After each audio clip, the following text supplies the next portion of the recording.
It feels like, well, everywhere you look these days, there's some kind of conflict brewing, doesn't it? Yeah, it's hard to ignore, that's for sure. I mean, you've got the war still going on in Eastern Europe, Uh-huh. and then there are those situations developing in Africa. Right? And then, of course, you can't forget about the potential for things to heat up in East Asia, especially when it comes to China and Taiwan. Yeah, there's a lot to keep track of. And I think a lot of people tuning in are probably feeling that too, right? I'd say so. That kind of like need to understand what's going on, but Huh. without getting completely lost in the constant stream of news and opinions. Yeah, you don't want to just feel overwhelmed, right? You want to Mm. be informed, Right. but also, like, actually understand the bigger picture. Exactly. So that's what we're going to try to do today in this deep dive. Okay, sounds good. We've got a pretty interesting mix of sources for you. We've pulled together some transcripts from YouTube, discussions about things like diplomacy and conflict history. And we've also got some seriously in-depth reports on international relations and the different ways that people try to, well, resolve these So conflicts. it's like a multifaceted look at the whole landscape. Exactly. Think of it as like your crash course on the paths to hopefully global peace. Or at least, understanding how conflicts get dealt with. Right. And our goal here is to distill, all these different materials Yeah. and give you the key takeaways so that you walk away, well, not just with a bunch of facts and figures, but with Yeah. an actual like framework for understanding this really complex stuff. And hopefully it'll give people, some tools to think about these issues on their own too. Absolutely. Okay, so let's dive in. One of the first things that jumped out at us going through these sources Yeah. was this kind of tension between needing to project strength, like almost being terrifying, as one video put it, Oh, interesting. as a way to deter conflict, but then also needing to engage in diplomacy. It was in that Study Quest video, I think. Right. The idea that to prevent conflict, sometimes you need to be seen as, well, a force to be reckoned with. Exactly. Like if you want to stop someone from attacking you, sometimes you have to make them think twice about the consequences. It's that whole idea of deterrence, right?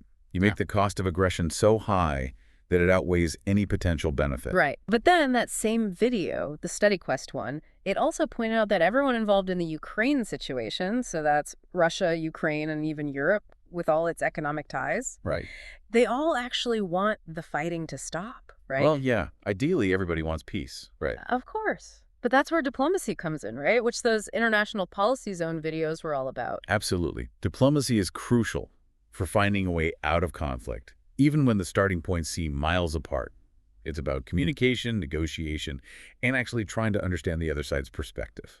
And those videos emphasize that there's a whole bunch of non-military options that are part of diplomacy, which is really important to remember. Yeah, it's not all about, military strength and threats. Right. Okay, now switching gears a bit, there was this really interesting question posed in the Daily Insights video. Okay. Why haven't Europeans learned to be as peaceful as Asians? It was pretty thought-provoking, even if it is a very broad question. It is broad, but I think it does raise an important point, which is that we can't ignore the influence of history and culture, right? Yeah. Different regions of the world have experienced conflict and peace in very different ways over the centuries. Totally. And then that video went on to talk about this fear that the U.S. might be losing its global dominance, its power on the world stage, and how that's playing into the tension with China.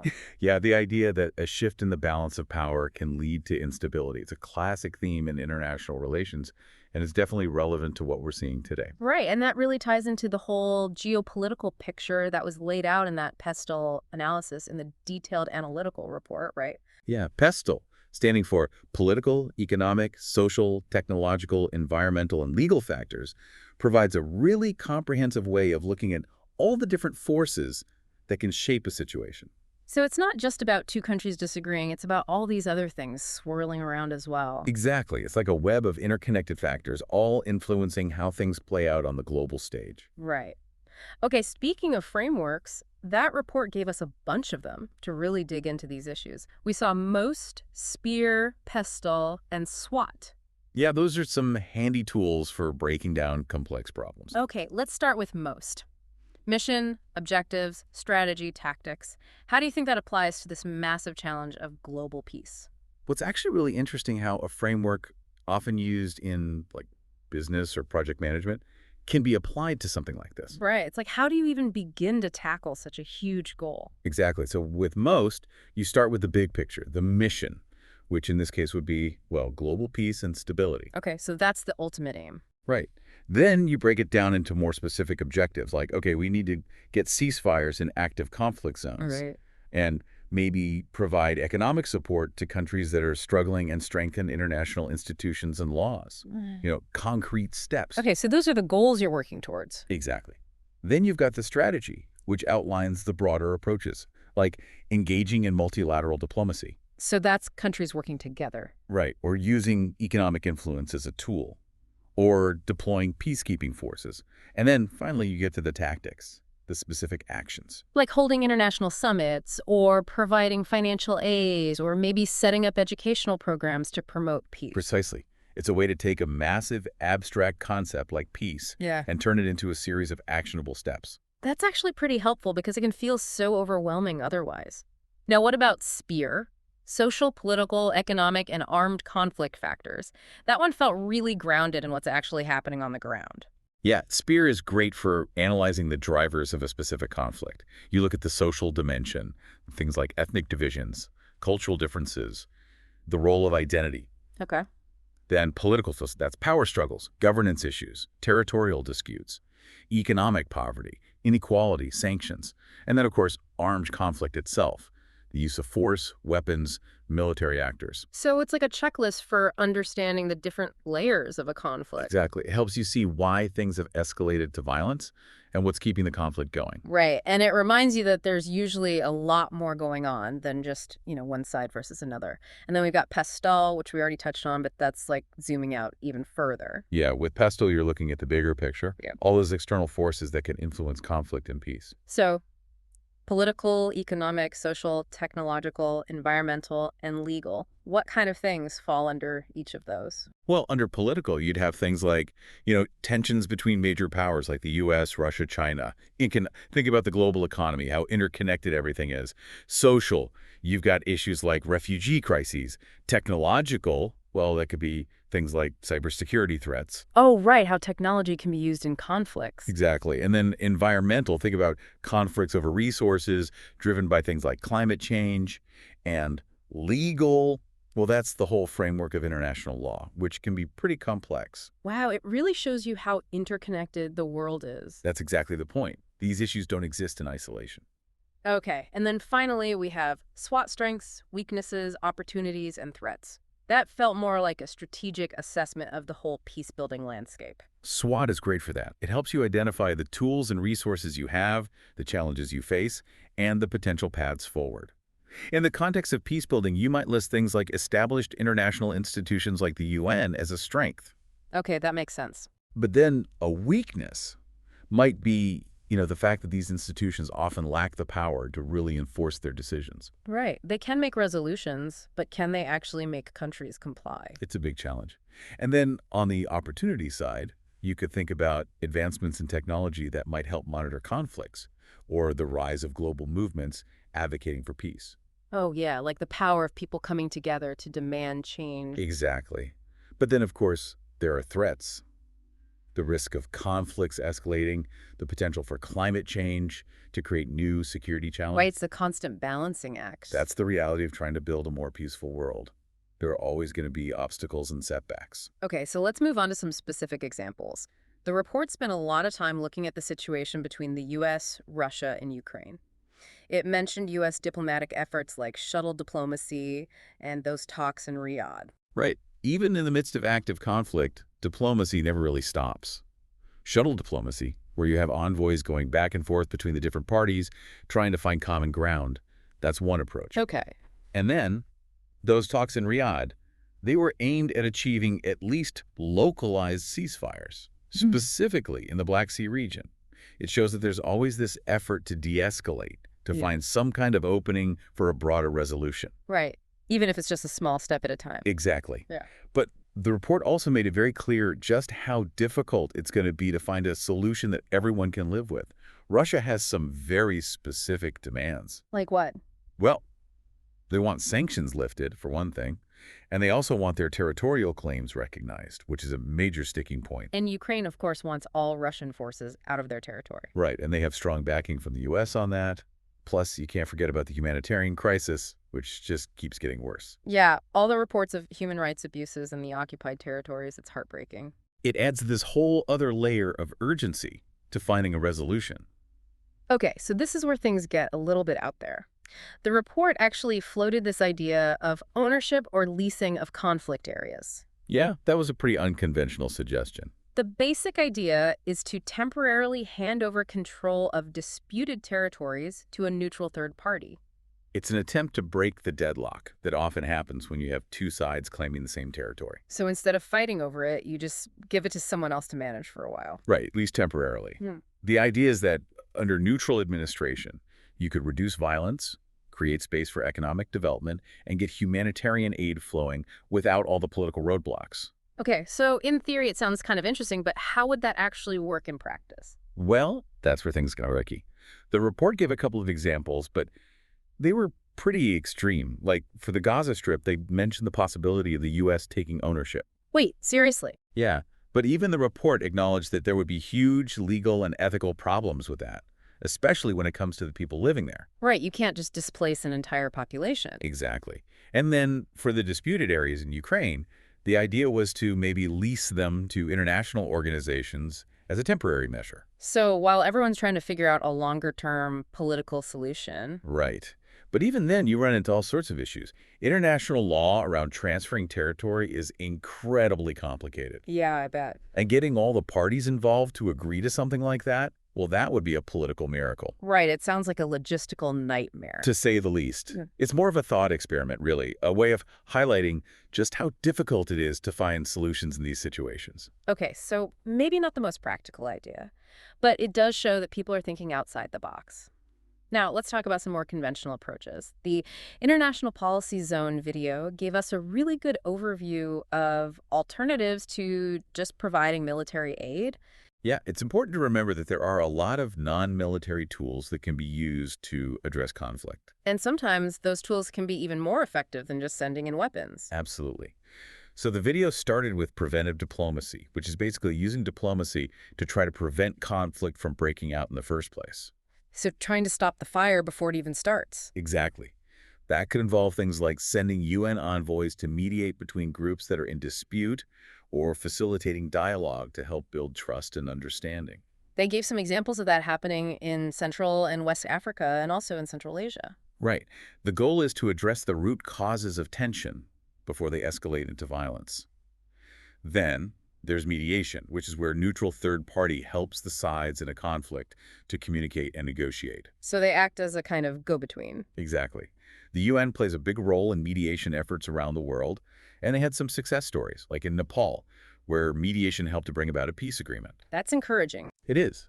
And then there's the power of nonviolent civil resistance, where you have grassroots movements using tactics like protests, boycotts, and civil disobedience to push for change. So people power. Exactly. Nepal was mentioned as an example of that too, where civil resistance played a role alongside more formal peace-building efforts. Wow. It's a reminder that change can come from the bottom up as well as the top down. Absolutely. And then we have public diplomacy, which is all about engaging with people in other countries, trying to change perceptions and build understanding.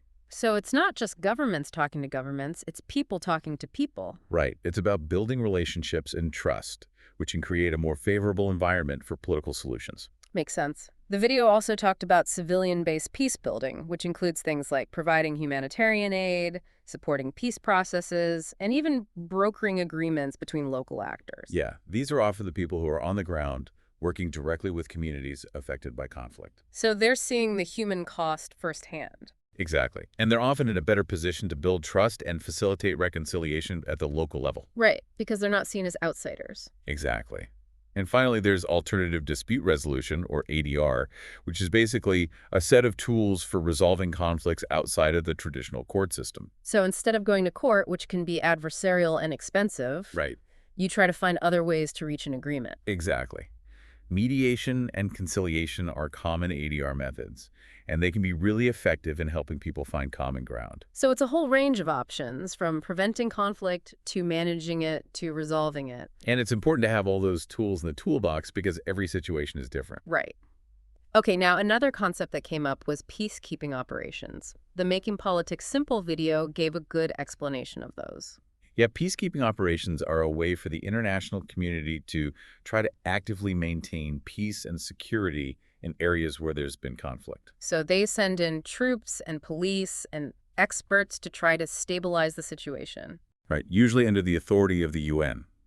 The goal is to implement peace agreements, provide security, and create a stable environment so that political processes can take place and people can start rebuilding their lives and their communities. It sounds like a really important role. It is.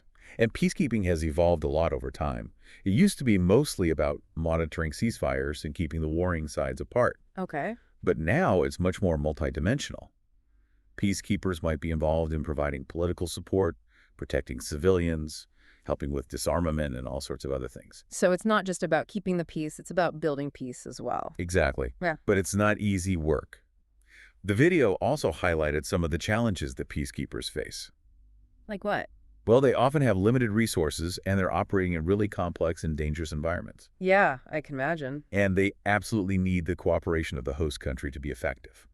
So it's not a guaranteed solution by any means. But it's still a vital tool in the effort to create a more peaceful world. For sure. Now, there was another important distinction that came up in the International Policy Zone video between conflict management and conflict resolution. Oh, right. That was interesting. It's a key difference in how you approach these situations. Conflict management is more about containing the violence, negotiating settlements, maybe accepting the status quo. So it's like putting a Band-Aid on the problem. In a way, yeah.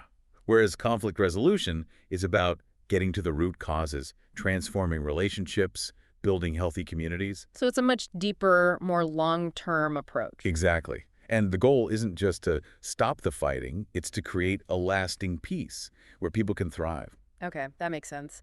And this actually ties into the idea of a human rights-based approach to peace building, which the video also emphasized. Absolutely.